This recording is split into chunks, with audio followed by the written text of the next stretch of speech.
শুনলেও জানেন না তার আসল পরিচয়। তাই তো সবার প্রশ্ন, কে এই তরুণী, কি তার পরিচয়? গোপাল দাদু, ভোলা ময়নার মিঠাই বিনে পয়সায় খাওয়াতে হবে। डोरेमोन डोरेमोन मैं शिजुका से शादी करना चाहती हूँ डोरेमोन। নোবিতা, ये गलत बात है নোবিতা। জানলে অবাক হবেন, লক্ষ্যে পৌঁছাতে তাকে সম্মুখীন হতে হয়েছে নানান প্রতিকূলতার। ছোটবেলা থেকে কার্টুন দেখতে বেশ পছন্দ করতেন সারাহ মিম।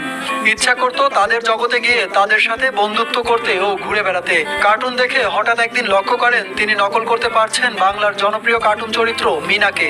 বিষয়টি বেশ ভালো লাগে তার। পরবর্তীতে তিনি আরো কার্টুন চরিত্রের কণ্ঠ রপ্ত করেন। আচ্ছা, আমি একদিন কি যেন গ্লাসে পানি ঢালতে ঢালতে মিনার ভয়েসে কথা বলে ফেলছিলাম হঠাৎ করে।